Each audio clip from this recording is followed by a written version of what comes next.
Order at 9 a.m. and if you all would stand, Ms. Taylor, Counselor Taylor is going to give us our prayer. Let's bow our heads. Heavenly Father, we thank you for this opportunity to come here today and serve the Cherokee people.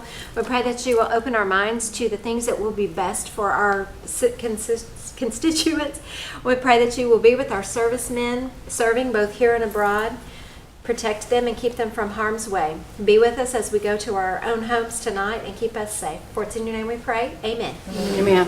Thank you, Denise. All right, Shelley, roll call, please. Yes, ma'am. Victoria Vesquez. Ani? Joe Berg. Gil England. Keith Austin. Here. Jack Baker. Here. Harley Bezer. Here. Sean Crittenden. Don Garvin. Frankie Hargis. Present.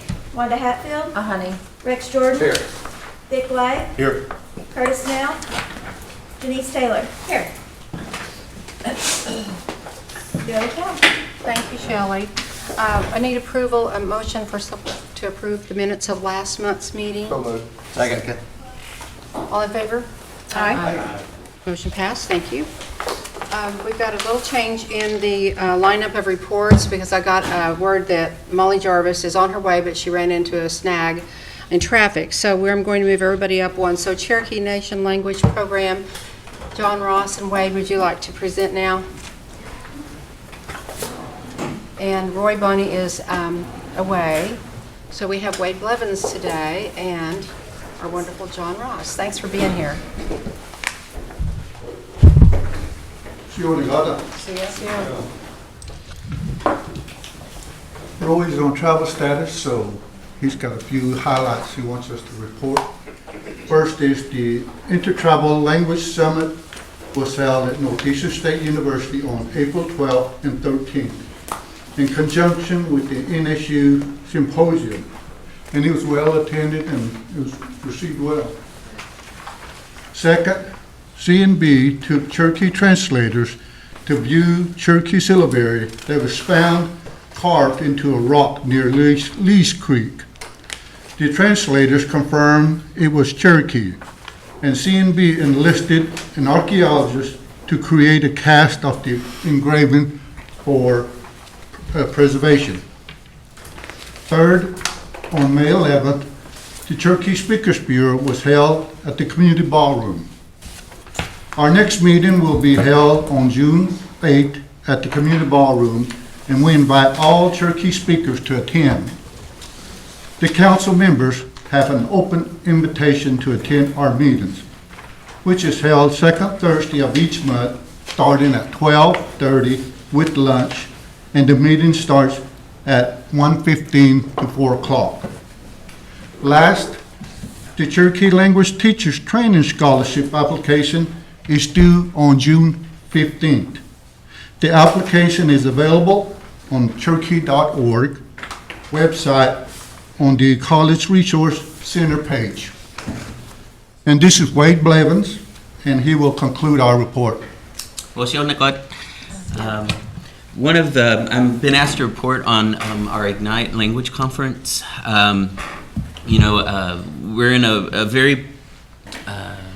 We're in a very good situation as far as tribes go, in that we do have a lot of first language speakers still left to us, which many tribes do not.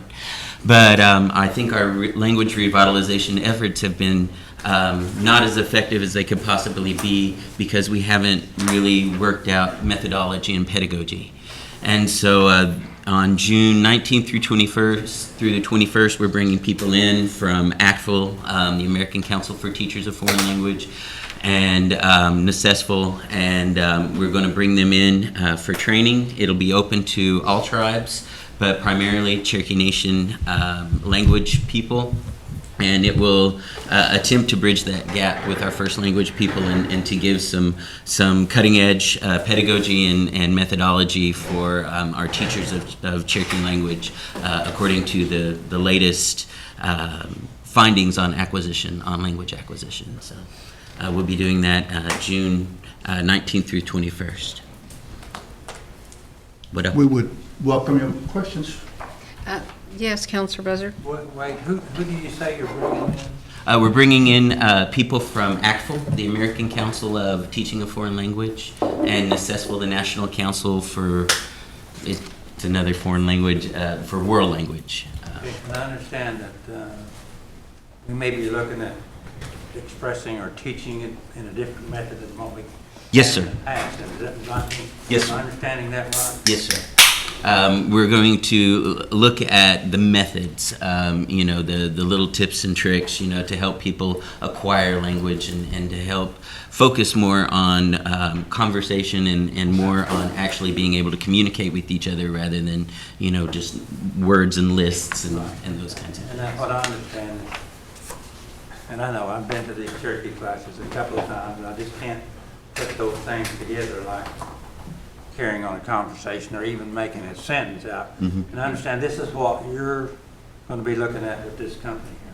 Yes, sir. I've piloted this methodology. I've gone to several trainings, and of course, that's what my degree is in. So I've piloted this in a few places. I've piloted it at Woodall. I've piloted it at Camp Cherokee a few That years. seemed to- And it seems to be very effective. People seem to really enjoy it. It's Where's very. this training going to be? It will be here at Tahlequah. We're going to partner with the Heritage Center, Heritage Elementary School. I'm sorry. We're going to partner at Heritage Elementary School and hold the meetings there. You'll put some flyers out before then. Yes, sir. We absolutely will, and we would love for everybody to come and check it out. Okay. Thank you, Mr. Chairman. Thank you. Counselor Hatfield, you had something? Recently, I received a call from Washington, from one of our communities, and they wanted me to ask you if the books you handed out to us, the Cherokee, would be available to our communities, our at-large communities. And basically, you could send one to the leader. And then, but they would like, of course, they'd want a copy for all their citizens, but especially those that are taking the language courses. Is that possible? Do I need to get in contact with you, or what? Is that possible at all, just to get a copy, or is the cost? I don't know. I'm not. There's no cost right now, Uh-huh. but we'll get with Roy and see what he says. Yeah, but they were very impressed. I don't know where they saw a copy or heard about it, and so they thought that would be very useful in their language classes, their online classes. So anyway, thank you. Thank you, Charlie. Oh, thank you. Anyone else? Regarding that program, I have a quick question. Yes, ma'am. Is it possible to invite someone from a community like my Cherokee community at South Coffeyville? They're very interested in language, and they have had Lula Elk teaching them from time to time. Could someone just, from that group come to this? Absolutely. And yes. do they have to sign up? It's free registration. We're not charging anyone. We do only have 100 slots. Okay. We're trying to start small, but it's the first of its kind, and so we're really hoping that it will be a really national presence. And we're partnering with the Johnson O'Malley program as okay. well as the Master Apprentice program as well. So, Well, I was thinking maybe a Johnson O'Malley person might want to come from the school over there. Will you make sure that you send an email to Gail for all of us as soon as you can about the logistics? Where is the building located? What time does it start? How long does it go? Yes, ma'am. I can send Gail an agenda. Okay, and, great. That way everyone will know. And I can also send the link for online registration if you guys know people that would be Okay. interested that work with Cherokee language. Great. Thank you. Anything else? Good report. Thank you both for being here. And I see that Molly Jarvis and Travis have arrived. If you would like to go next, you're certainly welcome to. Glad you made it. Good morning. My apologies for being late. It happens. Little trouble getting out of Tulsa. Good I morning. hear you. Oh, Good morning. thank you. All right, our update this month includes our capital projects. So on the Capitol building downtown, we continue to work with our exhibit design firm and expect to start that interior work later this summer. And once that's started, it's about an 18-month cycle to be open. So it's just as soon as we can get in, we'll be ready to go on that interior renovation and then later installing the exhibits. On the Water Avenue Pavilion, this is the structure that we have proposed.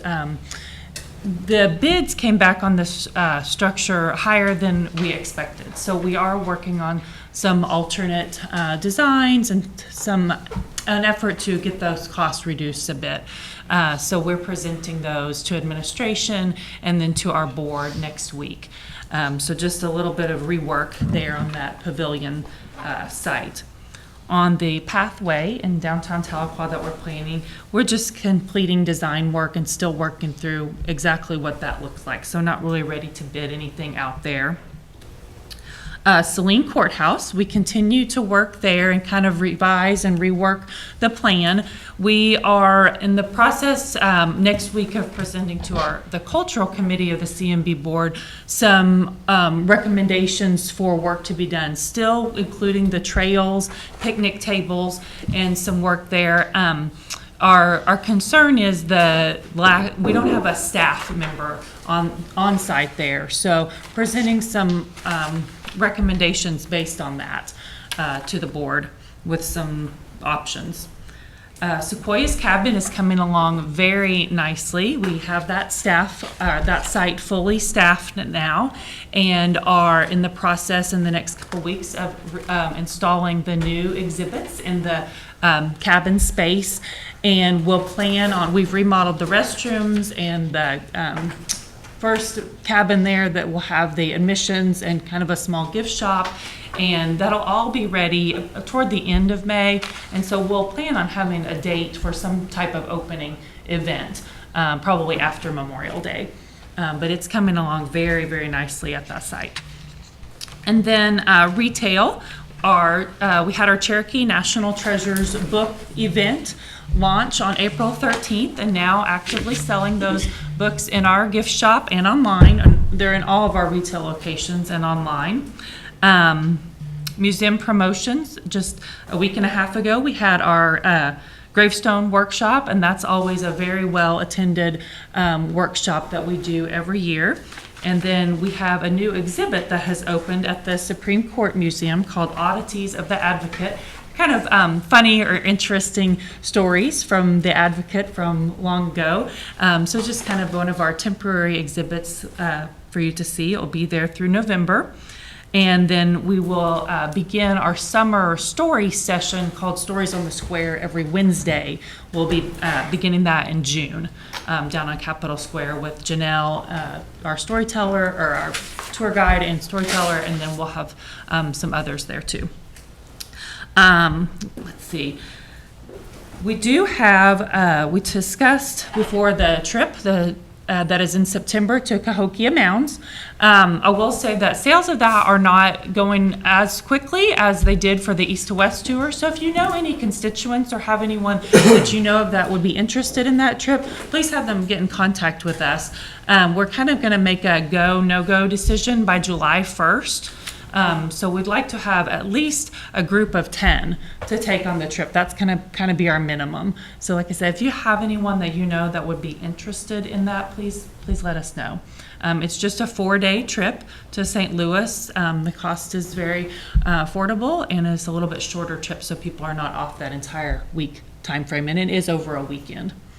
And that's kind of the highlights of our report, unless there are any questions. Anyone have questions or comments for Molly?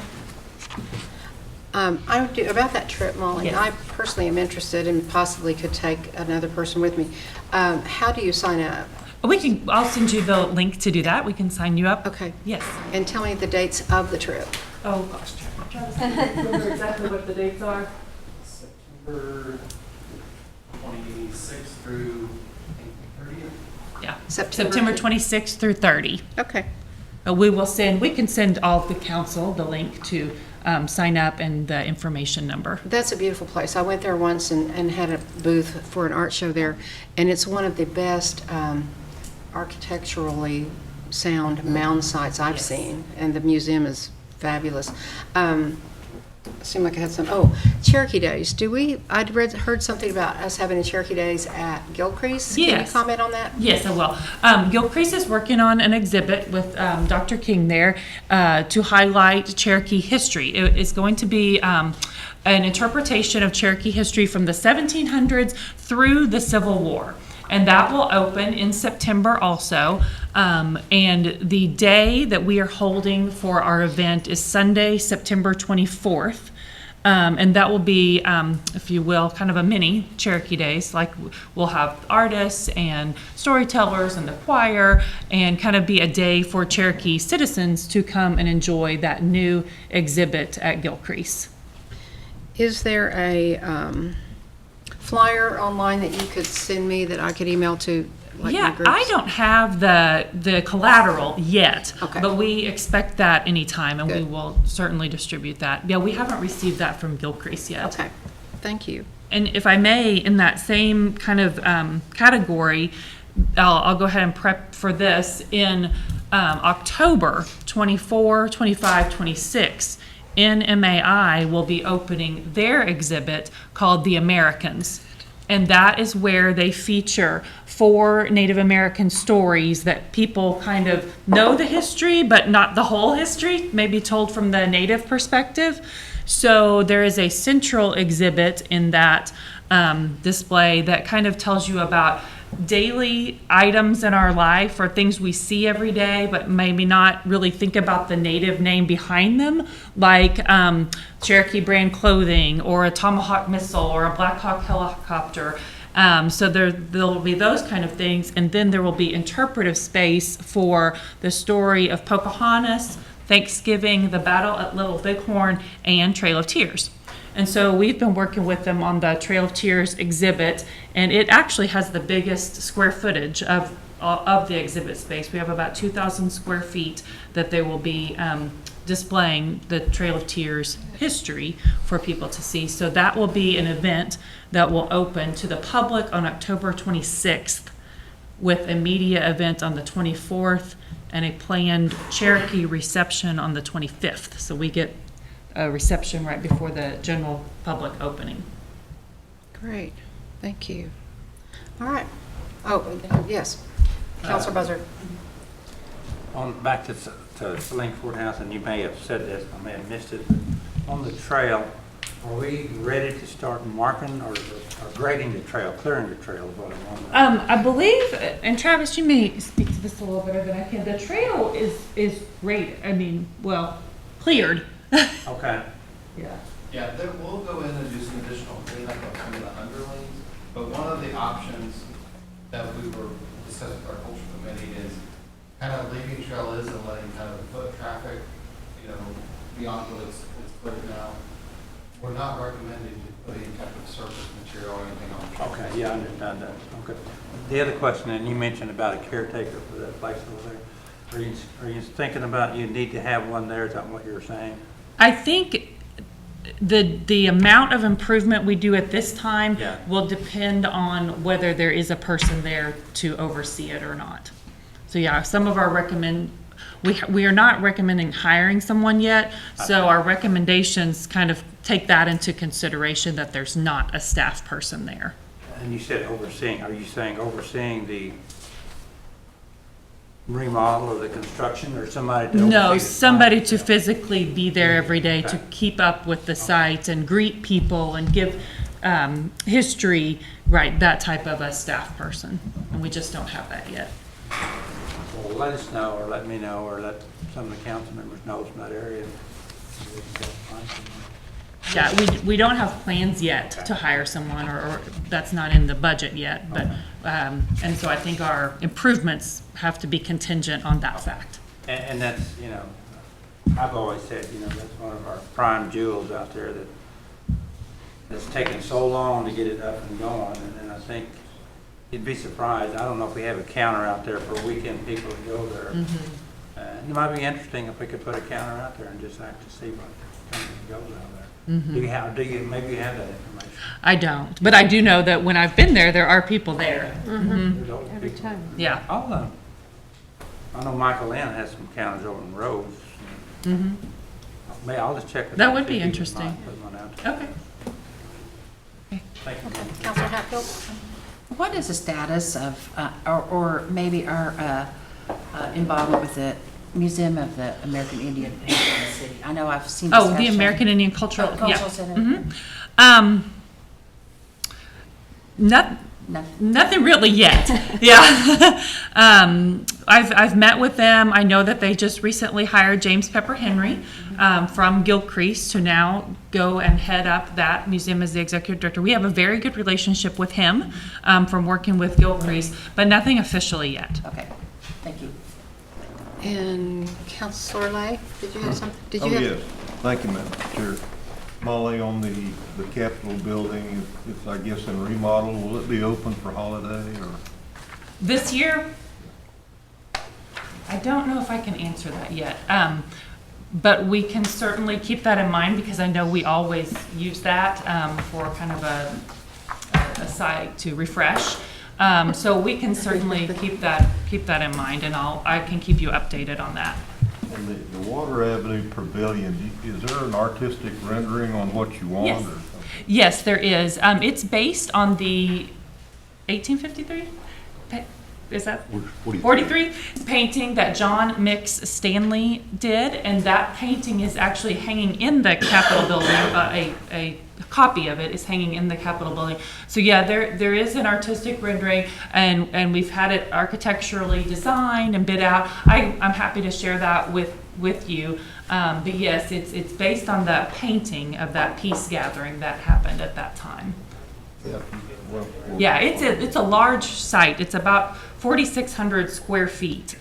So it's a large structure. I think the dimensions are 96 by 46 or something along that square feet. So it's a large structure, and that size has been interpreted from the size of the painting that we can determine.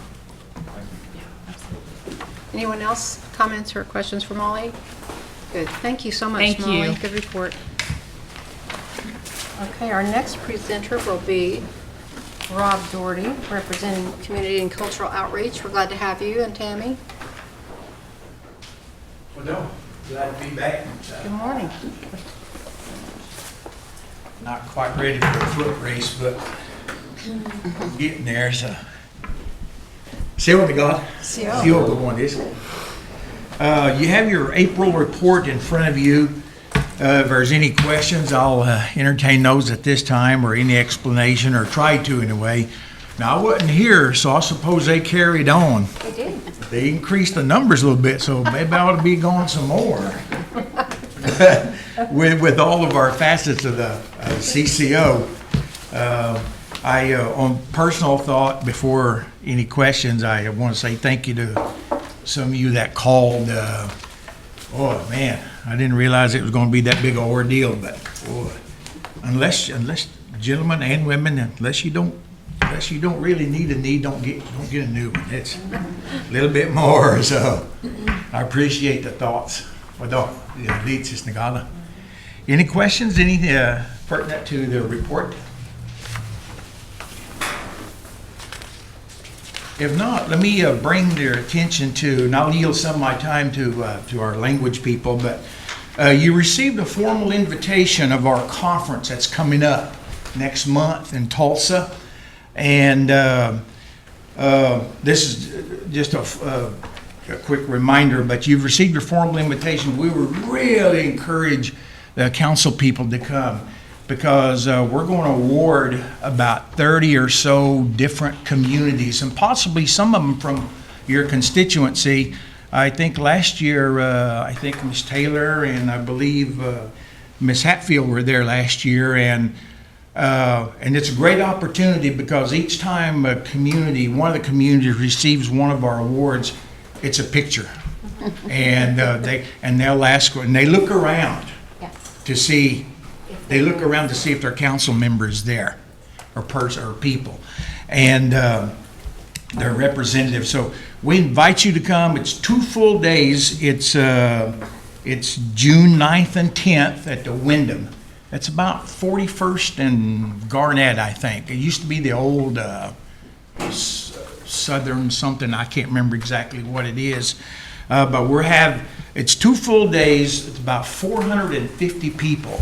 About 400 of them are from our local communities here, and about 50 of them from the at-large. And it's 2 full days of presentations. We have 30 presenters, and they have breakout sessions. And the hotel is large enough, one of the few that we can find, that has enough breakout sessions to accommodate 30 presenters. 2 full days, and our communities love this. They go to it. 400 of them show up. And when I first got this, I was asking how many people show up, 70, 80? There were a lot of them, and they love this, and they'll stay the night in Tulsa, and we're almost at capacity now there with all of our people for this conference. Good food. The banquet is on Saturday night, and I believe that starts at 6, right, Tammy? Yes, correct. 6 o'clock. So you're certainly more than welcome. What would be and they sit in their groups. They have big tables, and they'll sit in their groups. What would be great is if you could sit with your particular group. But we'll have a table for C&B and as well as Cherokee Nation right at the front. It's quite a long evening. Well, it's just not 30, 45 minutes. It's about 3 hours because we go all through, and we recognize after a full year's of work, our communities deserve this, and we recognize them. Some are way up here; they're always hitting at the door, and some we have to kind of prod them just a little bit. But they all do something, and we have so many awards that we're going to give our communities, that's your constituency, and they revel in it. They love it, and we're certainly glad to highlight those particular groups and so forth. Again, it's our 13th annual Conference of Community Leaders. I think last year, we gave out 32 awards last year, I believe. And when they line up to take pictures, some of the community organizations bring up to 15, 16 people. That's why we have so many. But they like it, and we'll accommodate. As long as they show up, we're going to accommodate them to do all that stuff. It's fun. We have a lot of fun, and plus we got good eats too, and it's free. There you go. Well, for you guys, it's free. So please, again, if you want any more, you can go to our website or just send us an email or something, and we can send more information, and we can even provide the topics and the speakers if you want, because that's really something too, I think. Yes, I knew you would. You would ask already. And we have the people that come in to speak at this conference, they don't charge us nothing for the most part. They just come in, and we'll try to accommodate them somehow, give them a night's lodging and stuff. But we had a couple of professors who are Southeast tribal, or in some cases Cherokee historical. They're professors, they're doctorates, they're lecturers. They not Cherokee, but they can sure tell us about Cherokees. And it's a lot of academic kind of. Then we have also a lot of our cultural community type grassroots presenters and so forth. This year our theme this year is Selu. It's like corn, mother of all of our Cherokees. And this year's theme is celebrating Cherokee women. Yay. Yeah. All right. I figured I would get some good on that one. And we've, because it's kind of difficult I've got 2 so far confirmed, and I've got 1 more. Some of our older Cherokee women who are speakers of the language. And if I have to, I guess I'll try to interpret. But I just wanted them to, it's kind of hard to get them to come all the way to Tulsa to speak. But they're going to be speaking in Cherokee, how it was like, and just sitting there before refrigerators, before electricity, before microwaves, day to day. How did Cherokee women hold families together? Those are the speakers I'm looking for. They're just as important as those PhD people in my books, and that's who we've got 2 so far in our community around the Marble City and still, and I've got one located up toward the northern area. So they're just going to, just what it was previous to our generation, maybe 2 generations, what it was like. And this is something I'm looking forward to. So first, not any questions. Anybody have questions? I think it sounds exciting. I'm going to try to come the day, Please, all day please. Saturday.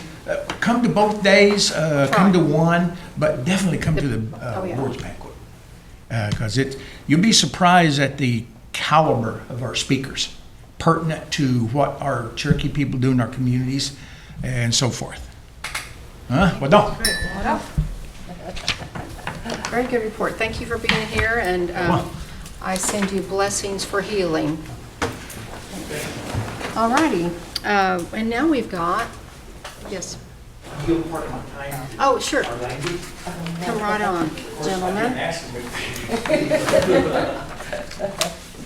We're always glad to have these two. I can't always understand what they're saying, but they're glad to have you.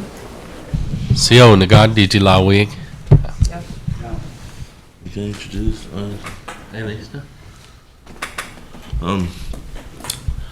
we're happy to present to you guys on this fine day.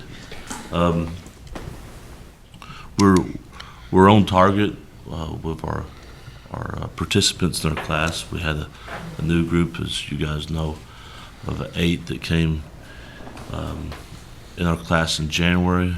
The guys are some of them are exceeding what we expected, and and some of them just on target. But all is good. The second year students, we have a couple that has went past their goals.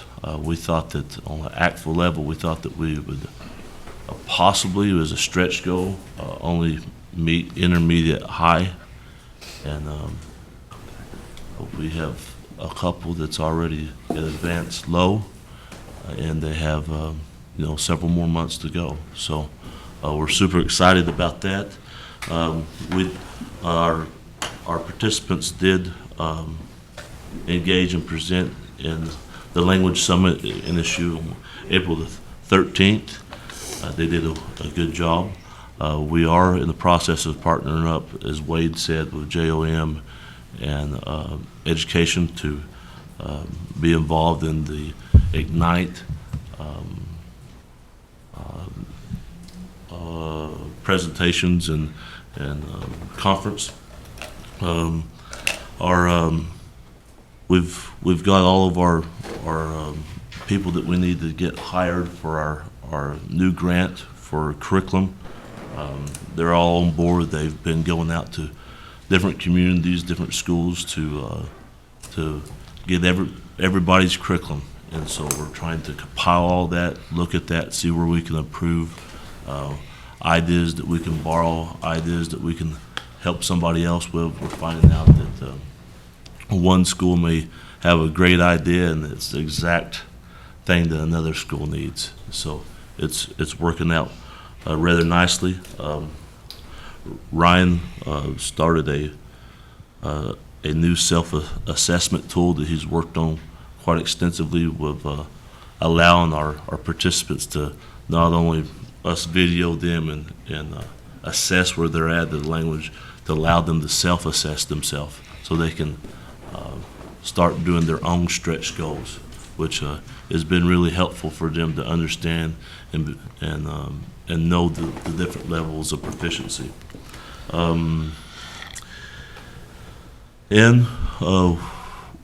We started some of the goals in the NLCC grant. One of them is to create a language committee, and this language committee is different partners throughout the Cherokee Nation that's involved in language. So education's involved, the merger school's involved. Anybody you could think of that is involved in language, we're all at one table talking and trying to figure out some of the barriers, also some of the goals and some of the strategy that we need to do, not only just a year from now, 5 years from now, but also up to 20 years to know exactly where we're going and try to do the very best we can to continue our language. So, and Ryan generally shores up where I missed. So. Specifically on the NLCC ANA grant, Administration for Native Americans is what ANA stands for, and that's where the majority of our federal grants come from when we seek language revitalization funding. The NLCC grant that we received last fall was specific for Native language community and coordination, and we opted to focus on a unified curriculum. Our goal is to not just shore up our curriculum, but also focus on a different methodology, a different pedagogy teaching. You could call it andragogy, because a lot of times we're teaching adults. Our fluent speakers in the communities have put together some great classes in the past, and there have been researchers around the world that have learned how to best acquire a second language. What we've learned is that language learning is possible when people really get down to it and work very hard, but it's only a very small number of people that can really learn another language, especially as adults. Most of the time we acquire another language, just like we did when we were children. So there are all sorts of research-based methods to help people acquire languages. And when we started our Master Apprentice program, we incorporated a lot of those philosophies and research into it. And our language sessions have become almost like a language laboratory where we apply some of these ideas and figure out what works best with Cherokee. And that's the reason that we've had the success that we've had. And we wanted to partner with Wade in education, the language group over in education. They're on board with these techniques, this knowledge, and that's why we're so excited about this conference, is because we know it works. We've been implementing some of these research-based methods ourselves, and we're excited. In your notes, you see our report. Very frequently, it has different levels of language learning, and it talks about novice low, novice mid, novice high, intermediate low, intermediate mid, intermediate high, and advanced low. There's also an advanced mid and an advanced high. Now, the advanced levels, especially advanced mid and advanced high, are where our native speakers are, our first language Cherokee speakers. A person that goes throughout high school and graduates high school in English usually leaves about, as an English speaker, at the advanced mid, advanced high category. When they leave college, they're at the advanced high or at the superior category. And when they leave college, their master's degree, their PhD, some of our very best English speakers are at the distinguished level. So the top two levels, superior and distinguished, are something that we're trying to learn how to create new speakers at that level. The only folks that we have at that level are first language speakers, usually in their 70s or 80s. These are our master speakers. They're our Shakespearean level speakers. And we have to reproduce those among other native speakers, and we have to find a way to get our second language learners up to that level. So far, our second language learners are almost at the level of a native speaker, but they're not quite there. So we're always researching methodology and working to get there. As you see with our report, some of our students, our 2-year students, are reaching that level. They do not speak at the same fluency as a native first language speaker, but we think that within a few years we can perfect our methodology and create speakers at that level. We'd like to answer any questions if I have Yes, some. Counselor Taylor. Ryan, is that what these, there's a section on, I think it's page 12 of your report that says number of students at each ACTFL speaker level at the end of April. Is that what you were Yes, just Councilwoman. talking about? Okay. And there's 6 levels here. Yes, ma'am. Recently, last week in fact, some of those at the 6th level have tapped into the 7th level. So on our next report, Okay, so you're going to have to extend that, aren't you? yeah. Okay. Okay, very good, thank you. Absolutely. I'm just amazed that people can do this. I wish I could devote time to try. We Anyone hope to else? expand and one day provide opportunities for professionals that are already in, a working capacity. Not just young people, but people that are adults. We have learned that they can learn Cherokee. We'd always believed it was just the children, but adults can do it too. If you really want to, that's the biggie right there. Anyone else have any comments or questions for these gentlemen? If not, thank you very much for your No. reports. Always good to have you all. And last but not least is Tonya Weevil from our Historical Society. You're not least, that's for sure. Good morning. It is my pleasure to bring to you the report on the Cherokee Heritage Center. The Trail of Tears Art Show closed, and we opened a new traveling exhibit, Return from Exile. It's Southeastern artists. It's about 30-some pieces, and it's very, very nice. We encourage you to come and view the show. It'll be open until mid-August and be replaced with the Homecoming Art Show that we have every holiday season. We have been working with the Merle Home. They're hosting the National, had to write it down, Association for Living History and Farm and Agriculture Museums, ALFAM, as it's referred to. They're hosting the national conference in 2018, and along with CMB, Cultural Tourism, we're all helping to host. That'll be a big event next summer in June, held at NSU. So some things will be at the Heritage Center, the Merle Home, all over actually. They're taking over northeastern Oklahoma, these farm museum people, so it'll be good. Ron Cambiano replaced Vivian Cottrell as our treasurer on the board. Vivian resigned last month, and at our last board meeting, Ron Cambiano has stepped in as our treasurer. We have had a really good spring. We have lots of real good numbers. We had 195,000 people reached on our Facebook page. Our group tours has really improved. We've had, just in March and April, over 1,300 people come in a group setting. We like the spring because we have schools, lots of schools take a field trip to us, and we appreciate that. And we have several camps that are coming in June, so we have groups of 200 and 300 children coming for June, and we really like that. It's a headache, but we really like it. I mean, it's a good thing. It's very good.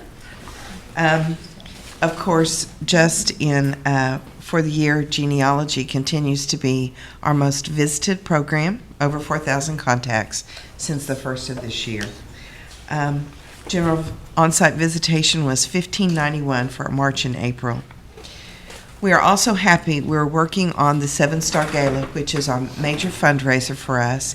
It'll be held the 28th of October. We invite you all to come, buy a ticket and buy a table, and help us fundraise for the Historical Society. Every year we recognize outstanding contributions to the Cherokee people as well as the Heritage Center, and this year our award winners are America Meredith for Contemporary, OCO Television for Traditional, and our Stalwart Award, which is somebody that has given to the Heritage Center specifically, will be Jack Baker. We're very proud of that. And the National Color Guard is our warrior. We'll recognize them as the warrior exhibit. So put that on your calendar. I hope you can come. I think I've reported on this, but we acquired the Jim Hartzell collection, over 600 lithics, stone tools, and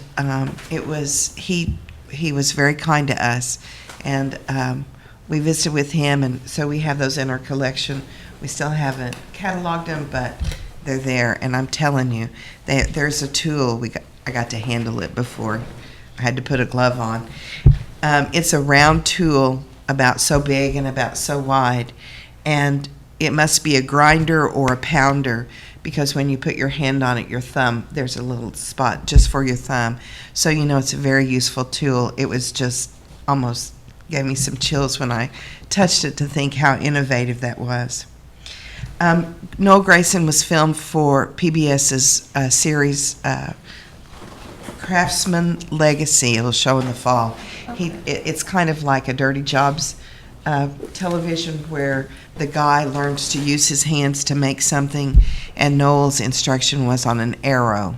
And so I've been in touch with the producer many times, and she says it's her favorite episode of this season. It'll show in the fall. So we're proud to have our staff and our culture recognized on PBS. Charles Foster began as our maintenance supervisor. We need that. We have a vacancy for maintenance. As soon as I leave, we're going to be interviewing people. But we only have 2 maintenance guys over there, so they're busy from the time they get there till the time they go. And I'll just make a plea. We're in need of a good industrial heavy-duty riding lawnmower. So if you have one in your backyard you don't need, we'll be happy to accept that. Or if you know of an organization that might work with us, we mow 44 acres. We mow almost every day. But it's worth it because it's a beautiful place to be. This evening, we have 2 staff members that are traveling to Oklahoma City to attend the Oklahoma Tourism Award, because we were strongly encouraged to come. They don't tell you, but I have a good feeling that we may win a Redbud Award, which is for outstanding tourism. And so we have 2 staff members, and Candace Bird created our nomination for that, and I really appreciate her for doing that. So tonight we'll know if we won one or if we didn't. And on the final note, the Heritage Center has hired a new executive director. Dr. Charles Gord will be the executive director. He comes on board June the 5th, and he will be our new leader. And so I just want to say that it has been my absolute pleasure to report to this committee and to carry on the torch at the Heritage Center. And I want to say personally, I appreciate your support and your support for us at Cherokee Heritage Center. It's a good place to be. It's a good place. I think we do good things, and it was my honor to report to this committee, so I appreciate it, and I thank you. Thank you, Tanya. Does anyone have any questions or comments for Tanya? If not, I just have a couple. That stone tool, I'm imagining that it was used to grind clay, because my dad used to help my mother grind clay, and they had a certain stone, and they had a big flat stone in the yard that had an indention in it that someone gave them, and he would grind the clay for her. And it could have also been food, but I like to think it would be for clay. I want to come out and see those things. Yes. Let's see. Oh, and that Redbud nomination, I'm pulling for that because I believe it was the Anna exhibit that she... We had 2 nominations. One was for the Anna Mitchell Legacy exhibit, and the other was for media coverage on Graham Brewer's coverage and his visit to the Heritage Center to research his ancestry. It was covered in the newspaper, and it was covered by OCO TV as a segment on their show as well. Well, I'd be thrilled if you win an award for either. I hope so. Well, thank you. Thank you, Tanya. Good. Oh, I'm sorry. Yes, Councilor Austin? Do you have a bio on Mr. Gord yet? I do not. We were just informed by our board yesterday. I don't have. Since it's available, would you just share with us? Sure. Happy to. Yes, Mr. Baker. I'd just like to say, appreciate your taking over, Tanya, and certainly the last few months. You've done a fantastic job. Well, thank Appreciate you. it. It was Thank a you. labor of love, certainly. You have, and thank you. I appreciate all you've done and continue to do. We go back a long way, don't we? Yeah. At that center. Yeah. All right, good report. Thank you. Okay, thanks. All righty, let's see. I've got so many notes, I've just about covered up my agenda. Okay, we have no old business, and we do have new business, and, Madam Chair. oh, yes. Madam Chair, I'd like to make a motion to amend the agenda to discuss and possibly take action on support for the Spapinall Creek Day. Put that in the form of a motion to amend. Okay, all in favor of amending the agenda? And that would be item 3? All right. All in favor? You said aye. All right, we'll amend that and we'll put that last. Okay, the first one would be an act from Jack Baker. Yes, thank you. This is an act relating to the cemetery preservation. I know a month or two ago, I'd said that I would bring forward something on the cemeteries.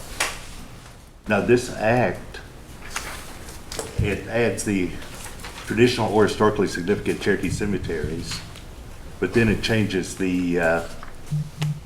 or corrects the name of the committee from Language and Culture to just Cultural Committee.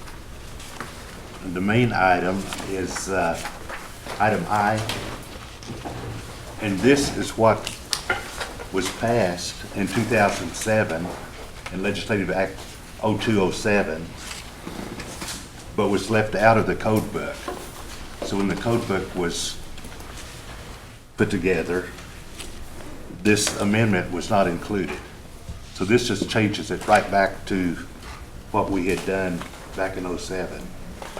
And the reason for that was that we wanted to allow for people to pay people to mow cemeteries. Because many of our cemeteries were only mowed or cleaned up for decoration, and they grew up the rest of the year. And since this time, we've had a tremendous difference in our small cemeteries where they've been mowed and maintained throughout the year. That was because we allowed people to pay people to mow them, which, by the way, is not in the current rules, which is in the next section that we'll get to. But I make a motion that we approve this act. Second. Okay, motion and second, and all in favor? Aye. Question, I'm sorry. Do we have discussion? I'm sorry.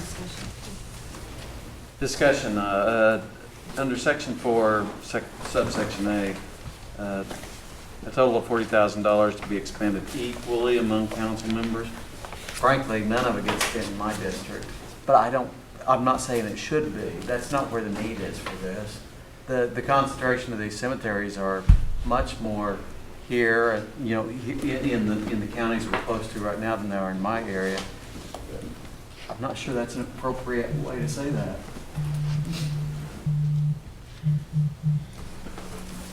So are you, what are you recommending? Well, I want, if somebody's got some historic reason why that word's in there, because it seems to me like it's not a, I hate, you know, I don't want to give up money for my district, but the reality is that's not where the need is for this. Jack, yes. Yes, and actually, we had changed the policy a few years ago that we were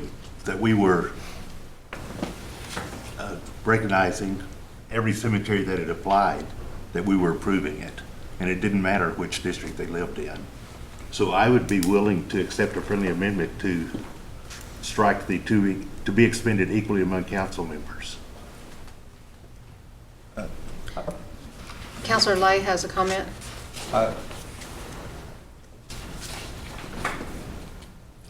I think there are more cemeteries in our districts that I'm serving that don't get served than meets the eye. And so I would be very opposed to removing equally spent among the districts. That's not going to work for me, for my district. May I comment? Yes. It's, like I said, we've been approving all cemeteries that have applied, at least when we had it here. I do not know what's happening now since we're no longer overseeing the program. But when we were overseeing the program, then we did not deny anyone that applied. And that's why we had changed it, the policy a few years ago. And not equally, but just whomever applied. So if you have people to apply, then they should And may I? Yeah. I have people who apply and/or want to apply, but because of the complicated rule system that has been going on for about, what, a year now or so? Yes. Yeah.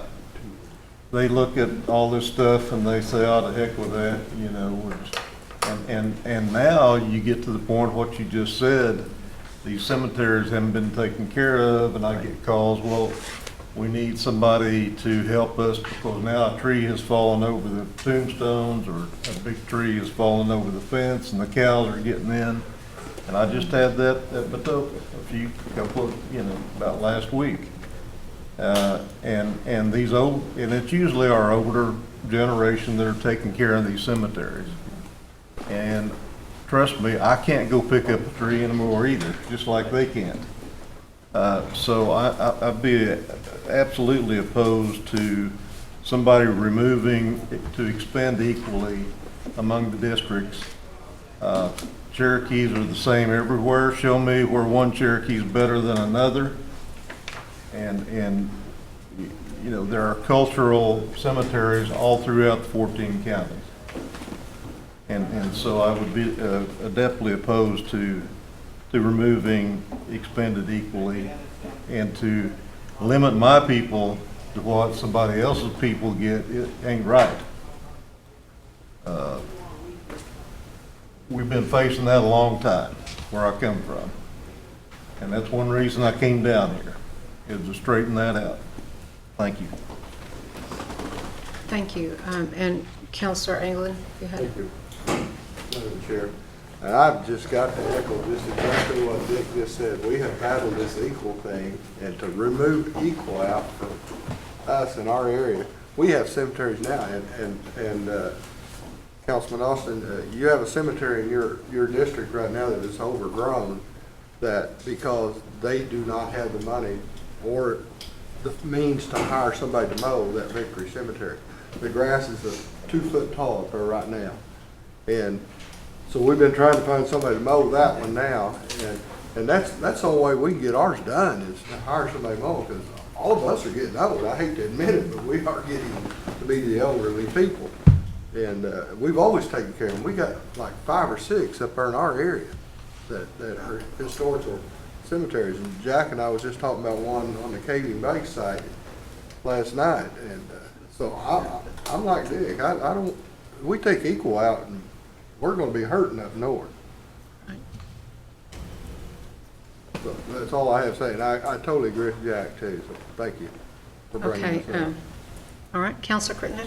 Yes, I was just going to add, with my cemeteries, it just don't seem right. I mean, the sport teams, it seems like an easy waltz to get their 500. And I've had a lot of calls, and I work with an elder that she thought she was on the up and up with her application. Now she's got to go be a 501, nonprofit status and get her tax number. And everything. It just don't seem right to me that the same amount of money goes to the sport teams easy, and these elders that have to take care of their cemetery or try to find somebody to do it. And I ran into some things like Jack where they were used to paying somebody to mow it, and now they can't. It just seems all boggled up to me. But anyway, I've been thinking about that for a while. Thank you. Okay. Yes, Jack. The next item on the agenda actually looks into the policies and procedures, which is pretty much what we're discussing now. Okay. But back to the act, like I said, the one sentence, or in item I, where we strike expenditures for this program shall be for materials only, and that was actually stricken in '07. And I think we need to go back and strike it again.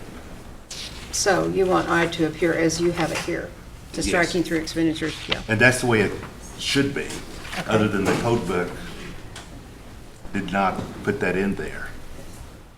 And Madam Chairman, I'd like to ask why the code book was different from the act we passed. We've mentioned that several times. Who did that? I have no idea. Who's in charge of the code book? Not me. I don't know. Because we've talked about this. Yeah. I'm sorry. Thank you. Well, I agree. Thank you, ma'am. I agree with you. Curtis Snell would like to say something. Well, I think that we'll leave it the way it is. Let everybody, all the cemeteries got the same needs. So one can't have more needs than the other. It looks to me like if people can get out there and help themselves and clean up cemetery. We do our little cemetery, it's not a little cemetery. We keep it mowed and everything. And I think somebody does get a little fund for helping, but don't make no difference where they get it or where they don't get it. It still gets clean. And I'm getting up 15, 16 years old now, But anyway, we get our cemeteries clean. There's a few, like out of Kenwood, they kind of slack off and we'll go help down there sometimes. But anyway, I think as a whole, the people will go out and help in the cemetery. Well, and I feel like that if a person that's doing it needs that 500 or whatever it is that we're giving now, then they should get it, because that's a hard job. I can't imagine doing it myself. Right now, I don't think they're getting it because you can't pay for mowing. I know. Okay, we have one, yes. Councilor Garvin. Most of the effort in taking care of cemeteries is by the elders. I have a lot of people that call in to do this, and I've never had any young people call in to take care of the cemetery. I think they've been doing it here, I guess. And I'd like to put it back like it was, and I think it was working good. I know someone took advantage of it, but 90% of it was done by elderly people, and they hired people to do it. Yeah. That's the way it should be. I strongly recommend that we vote for this change. Okay, everyone said what they want to say about this, or we probably should go ahead and vote on this. Is it correct, Jack? Yes, for the Would you- right. Madam Chair, would you clarify the major change you just did? Well, Jack, okay, in paragraph A, we talked about marking out or not doing this, 40,000 to be expended equally among council members. And there was an offer to strike that, is that true? Strike that out, and then you said yes, and I then we're going back said to. if someone offered a friendly, I would accept it, but no one offered a friendly. Good. Okay, so we're going to leave that the way it is. So this is what we're voting on, is what you have in front of you, correct? All right, we're ready to vote. And we can contract it out? Yes, under That's item the I, second. Oh, where we strike expenditure for this program shall be for materials only. Yes. We're striking that, because that was stricken in the act in '07. Yes. But it was not put in our code book. Okay. It was not stricken out of the code book. and we don't know how that So happened we're or why. correcting the code book Okay. back to what the actual act in '07 was. Yeah, because the cemetery I just came from, we have our decoration at Bellefonte and I cut church on Mother's Day. And in that church, they're elders. And they can't no longer maintain that cemetery. And they have to contract it out, have somebody else come in and do it. I mean, that's just the way it is. And most of these Is that the same as? churches and cemeteries are beginning to be that way.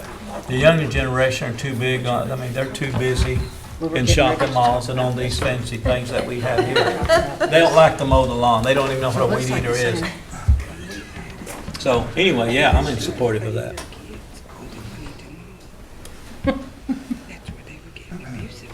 Okay. In defense of the younger generation, I do want to say that we have a young man in Adair County that is taking care of the cemetery in Malloy Hall. He's 24, 25 years old, and he is taking very good care of it. Good for him, yeah. Yes, Joey. I wanted to point out in that section A, that $40,000 amount is really outdated, not needed, because actually we're up to 70-something thousand a year now, so didn't know if you want to just take that. Strike that? Well, Strike Jack that part offered a out. friendly, if somebody would. Because I'll it's, make a friendly amendment to strike the 40 if we're up to that. yeah, I mean, we're over that, and by saying 40 and equally, it kind of Yes. doesn't make sense, because we're already spending more than that. Figure in there? We have never used the equally part. Everybody that qualified has been funded, so that was, What happened to? So you're friendly to strike that? we never tracked it here when we did it, you know. What this is meaning is kind of like on your roads, each one of you get a certain amount, and when you run out of money, you don't get to do anymore, but it's always been run as one fund, and everybody that applied and qualified got their money, so. But that was whenever we were, Yeah, and I don't think I think they're still doing it the same way. I don't think they're denying anybody because their share for that district's run out. I think that it's just been run as one fund, and everybody that qualifies gets the money. But there's also the issue of some people not turning in receipts for work done, Yeah. and if you don't turn in receipts for this job, then you can't go to the next one and expect to get paid. If you don't turn in receipts, there's a problem. And And that's, but that's still in the next. okay. Yeah, and Okay, I know that's an the item rules, two. but one thing that, I mean, from, I know you guys are setting the rules and stuff, but I think we spend more time trying to get receipts and stuff. We could probably have somebody just go and look at the cemeteries once a year, whatever. If it gets done, That's right.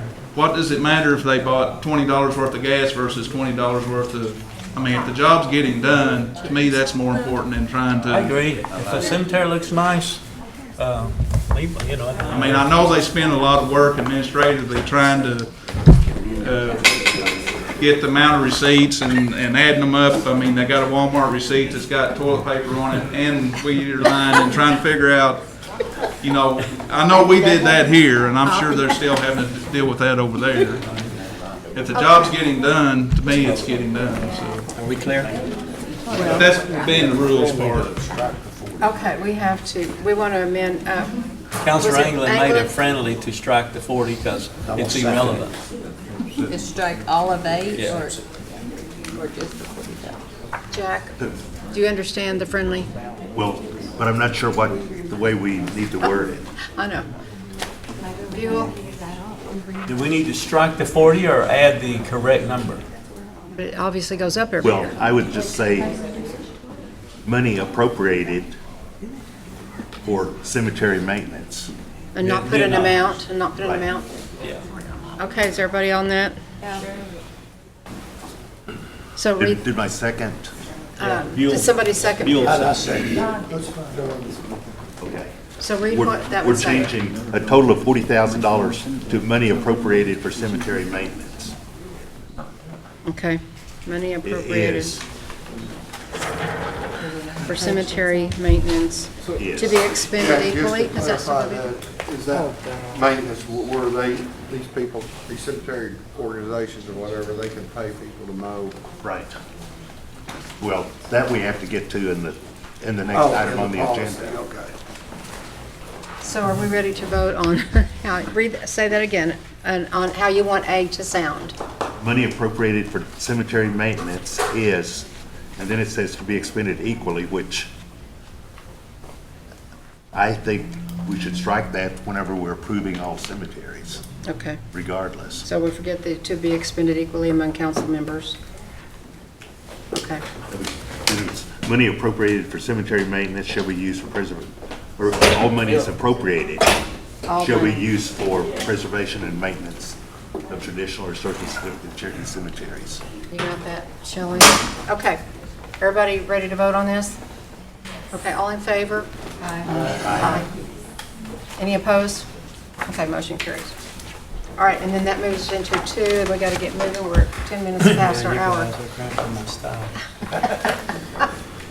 course, I don't know what happens next. I don't know anything happens till noon. Okay, Jack, once again. Okay, this is the policy which they're following right now. There is one item, item B, under eligibility, cemetery must be located within the Cherokee Nation jurisdictional area. That's another item that we struck in '07, because there may be historically significant cemeteries outside the nation. And I know of one Cherokee cemetery, Cliff Creek, that's actually in Arkansas, but when the family settled there initially, the line had not been settled, and they thought they were settling in the Cherokee Nation, but the cemetery is still there, but it's in Arkansas now. So I think there are instances, I don't know that we've ever approved any, and I don't think that we have, but I still think we should leave it open. So strike B? I mean, that's what you're saying? Yes. But the other thing that we need to add is that, The only thing there, Jack, is if there's one in California or Florida, what do we do there? They said, you served this one here that was out of the jurisdiction. well, but they have to follow, they have to be historically significant. Okay. For all, So we have primarily that. Cherokee. Okay. We still have the same rules. Okay. And we still have the final say-so. Yes. Because Gail's pretty mean when she wants to be. But she's not the one approving it. Yeah. Right. Some of it goes through her. But also, we need to add that we can use the money for mowing, or to pay someone to mow. Okay. Because in the last year or so, when we've had these tighter restrictions, a lot of these cemeteries aren't being mowed that were being cleaned up And previously. these have historical significance to them, some of these that you're talking about. Yeah, but what I'm saying is that we need to add that it can be for mowing. People can be paid Yes. to mow. Yeah. Got another letter? Yes. So you're going to add... Or change B to, Mowing? yes, money may be used to pay someone to mow the cemetery.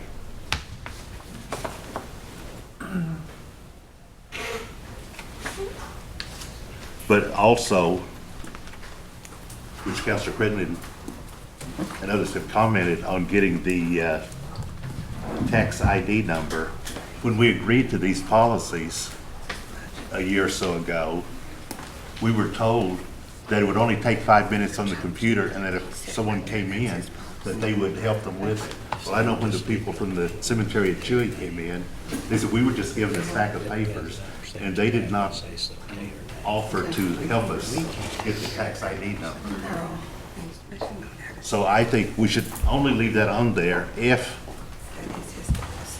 whenever they come in to turn in their application, that our people at the nation will help them get the number online at that time. Mr. Secretary? Yeah. I understand that this policy is yours. Could you come and give us some insight as to how you would like to, if you're okay to change those things? I haven't seen it, what you're changing, but at the end of the day, the council writes the policy, but if anything you want me to review, I certainly will. I was just visiting with CCO staff about the issue that the council had just raised about assistance with the tax ID number. That certainly was the intent. I got a moment just to confirm. Yes. Got a lot of input here, don't we? And it does just So take a few minutes. We can if they help just do folks it. if, I apologize, Council Lady. We can help folks, and we should, and we'll just reiterate within staff that as people come in, that we'll give them that assistance. But that was the intent. Any other provisions, and I apologize, was not in at the beginning of the discussion. But at the end of the day, if what the council wants to do with preserving cemeteries, we want to support. Okay. All right, so are we on B? We've decided, okay, we're changing that. And are there any other changes in the, what's in our book? Madam Chair. Oh, yes, Councilor Lay? Comment just on what the secretary said. Chuck, the sometimes there's a difficulty factor. You know, we've already gone over the fact that most of these folks that are at least overseeing these cemeteries aren't kids anymore. And so somebody from Big Cabin or Copan going to have to drive to Tahlequah to get some help to obtain an, what do you call it, EIN number. First of all, they may not be driving anymore, so they're gonna have to get kids or the grandkids. We got a difficulty factor that enters in what I'm saying, these proceedings. And I forget now what we did before, was on the Social Security number. Previously, we did not require an organization. We didn't require an EIN, so Social Security number was sufficient. Council changed it in. Well, I'm not sure that we all agreed to change it, and I sure didn't. And now we're facing the cold hard facts of how the rubber meets the road when this policy is now in place for a year, and we know it didn't work. So we're trying to fix it.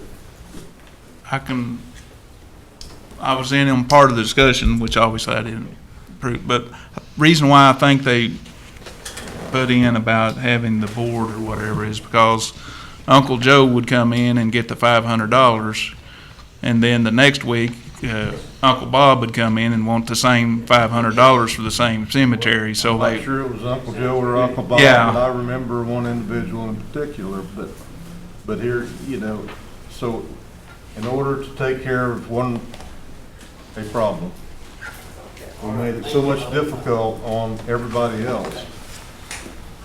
Yeah. The difficulty factor increased, I don't know if tenfold, but a whole bunch here. Yeah. And we're trying to smooth that back out again. So any thoughts about how to smooth that back out without going back to what Jody had just mentioned? Councilor Crittenden? Go ahead. Can somebody tell me how we handle, I like sports, I coach, one of these days I might coach again, but how do we handle the sports? They don't have a tax side. What's the difference? They use their social security number and it's the coach. We use it, just not a parent could come in and ask for it. It's a We team. require the coach. How do you keep the assistant coach from coming in and wanting that $500 that the head coach got, just like he's talking about Billy and Bob? Well, he'll put the coach's name. We have a team roster.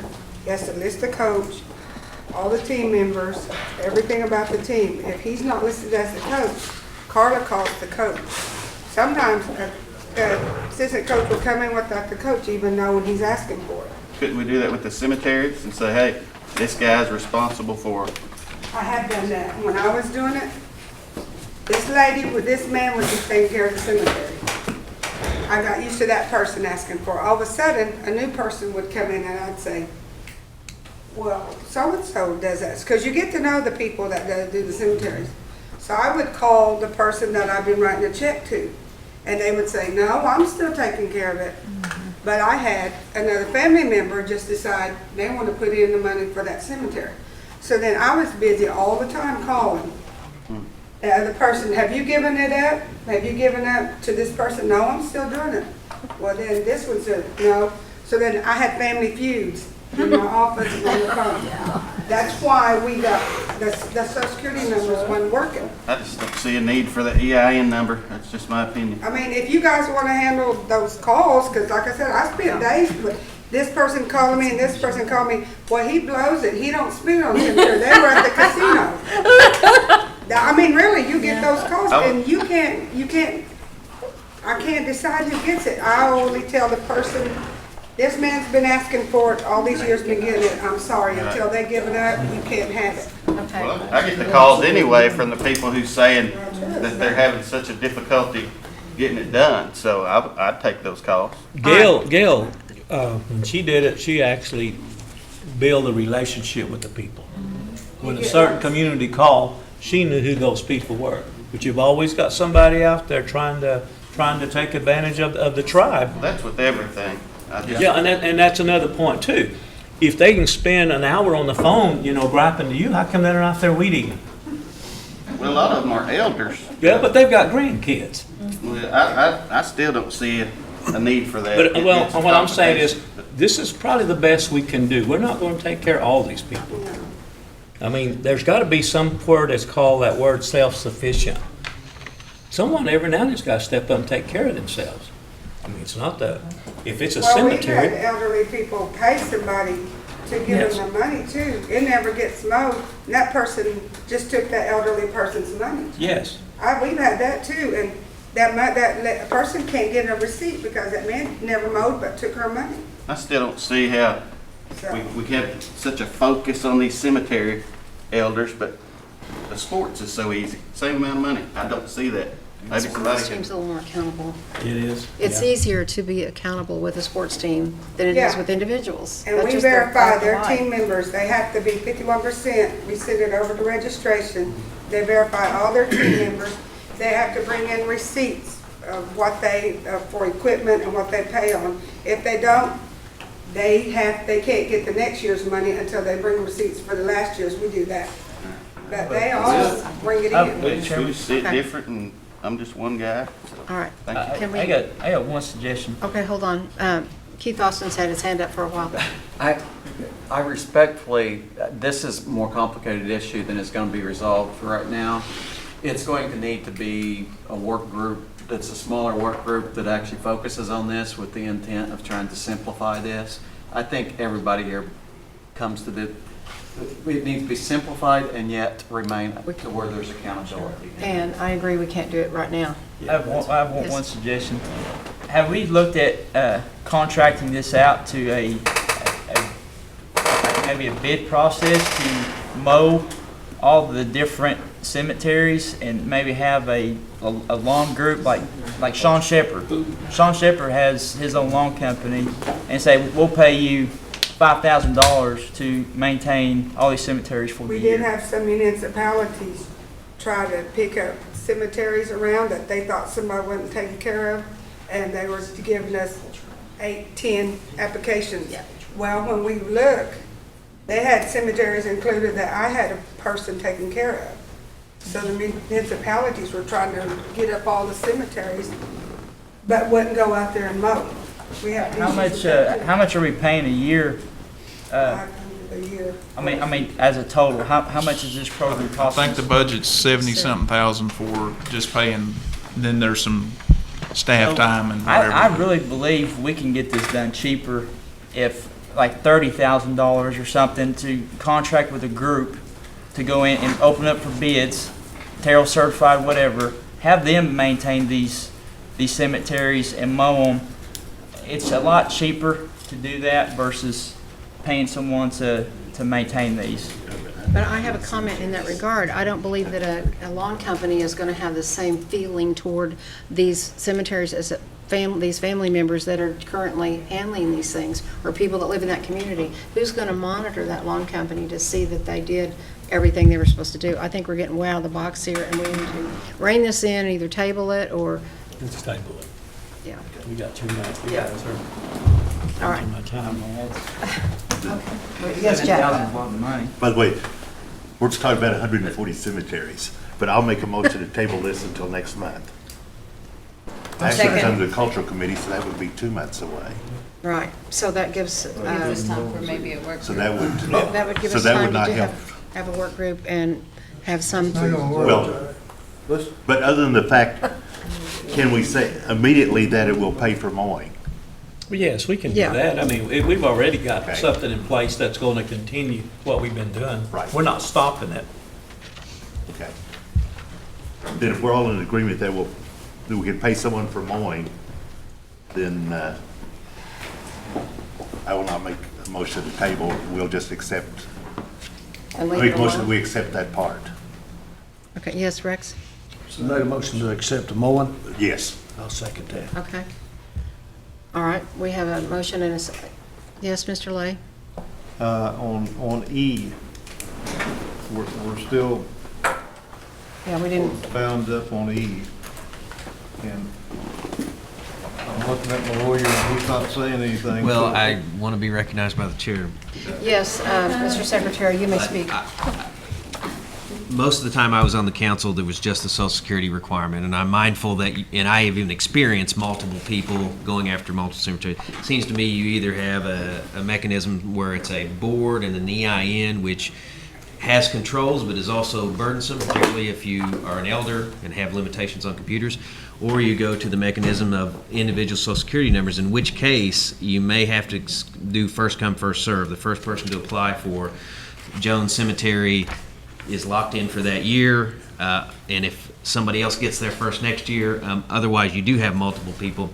There has to be some control, it does seem to me, but I do understand the barriers. And so if you went back to Social Security numbers, what I would encourage is to give us some direction on if it's first come, first serve, so that we can say, you're first in the door, you're approved, and we can approve another 500 for the same cemetery. There you go, that fixes Yes. it right there. Okay. Yeah. Then I will accept that as, do you want to add that as a friendly What amendment? he said is a friendly. And I will accept it. I'll second. So we can accept it and not have to form a work group and delve into this further. Yes. Is that And we can correct? form a work group later. We don't have to, we're not solving all the problems. My today. recommendation would be to embrace what the council's just discussed into Yes. the practice going forward, form a work group, which we'd be glad to help with, and then you can sort of codify it. Yes. Okay. For the next season. All right, so we need to vote on this. Yes. In the meantime, can we send someone out there to get an estimate of what it would cost to mow the 140 cemeteries? I mean, No, these- no, we're not doing that. Not yet. You might do it later on your That own. might, but that might come out of that work group. Yeah, let's That might- wait till we have a work. That might come out of that all work right, group. I'm just saying, I don't want to do it. Let's vote on this. Let's vote on this. It's Yeah. almost Call for the 10:30. question. Yes? There you go. Call for the question. Oh, Yeah. call for the question. Okay, let's vote. All in favor of accepting what he said? Aye. Third question, I already said. Be quiet. Just say aye. All opposed? All right. Motion carried. Thank you, Jack. Okay, back to the agenda. Let's see. Oh, we have the new, we have one more. Harley, did we do, we didn't do your. This one should be really, really easy. I hope so. No woman involved. Grass. I had a city councilman from Favenal approach me, and Favenal, as most of you know, is a little small community in Mays County that is struggling to survive.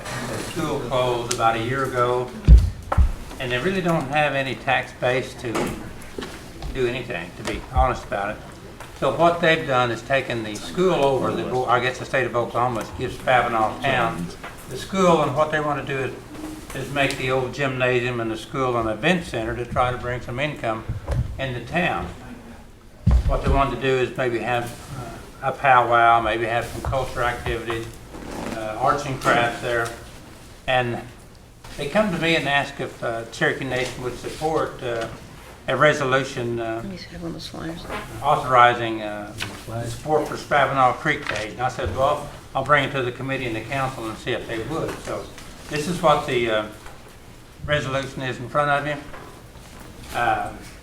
What I'm going to do is make it in form of a motion to approve, and hopefully I get a second on it, and then we can discuss. Make a motion to approve. Second. Okay, discussion? Everybody's got this flyer and the resolution. Okay. Any discussion, any questions? Yay, moving right along. Are they asking for financial support or That's just? what I was going to ask. Is it a No, it just strictly recognition? PR support. recognizes Spavinal Creek Day. So they don't really, I mean, they're not expecting any anything from us other than just to Is say that- All we. we're doing is approving the, we're supporting Spavinal Creek Day. No, there's no financial tax. Okay. All in favor? Aye. All opposed? All right, motion carries. We now have, all right. Thank you, Harley. Thank you. Okay. All righty, any announcements? Any announcements, anybody? Okay, next meeting is tentatively scheduled for Thursday, July 27th at 11 a.m. And I call for motion to adjourn. Motion to adjourn. 10 minutes.